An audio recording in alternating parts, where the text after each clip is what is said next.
Doctor Mohammad Yunus যেন আবারও প্রমাণ করে দিলেন বাংলাদেশের রাজনৈতিক ইতিহাসে তিনি শুধুই একজন ব্যক্তি নন, তিনি একটি আন্তর্জাতিক মাত্রার কৌশলী খেলোয়াড়।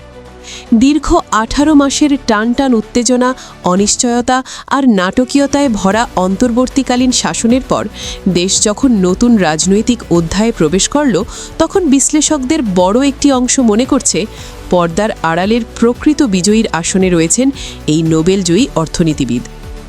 85 বছর বয়সেও অবিশ্বাস্য ধীরস্থিরতা, কূটনৈতিক দক্ষতা এবং দীর্ঘদিনের আন্তর্জাতিক নেটওয়ার্ককে কাজে লাগিয়ে তিনি একের পর এক কৌশলগত লক্ষ্য পূরণ করেছেন।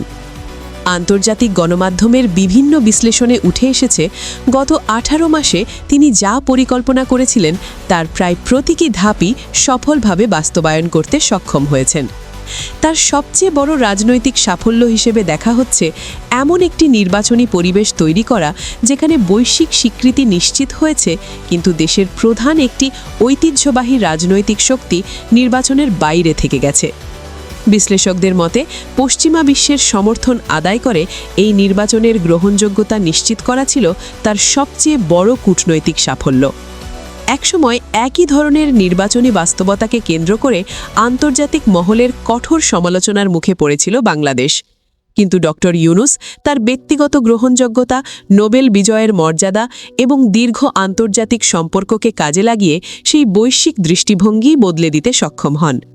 তার রাজনৈতিক যাত্রার আরেকটি বিস্ময়কর দিক ছিল নিজস্ব কোনো শক্তিশালী রাজনৈতিক দল না থাকা সত্ত্বেও আদর্শগতভাবে ভিন্নমুখী দলগুলোর মধ্যে একটি ন্যূনতম সমঝোতার পরিবেশ তৈরি করা।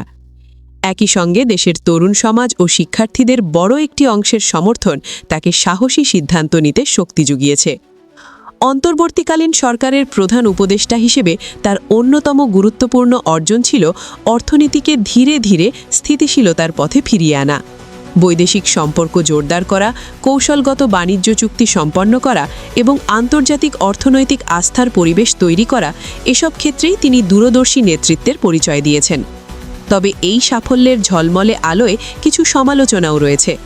দেশের অভ্যন্তরীণ আইন শৃঙ্খলা পরিস্থিতি, গণ অরাজকতার কিছু ঘটনা এবং সংখ্যালঘু সম্প্রদায়ের ওপর হামলার বিষয়গুলো পুরোপুরি নিয়ন্ত্রণে আনতে না পারায় তার প্রশাসন প্রশ্নের মুখে পড়েছে। মানবাধিকার পরিস্থিতি নিয়েও বিভিন্ন মহলে আলোচনা হয়েছে। এখন সবচেয়ে বড় প্রশ্ন, এই প্রভাবশালী ব্যক্তিত্বের পরবর্তী গন্তব্য কোথায়?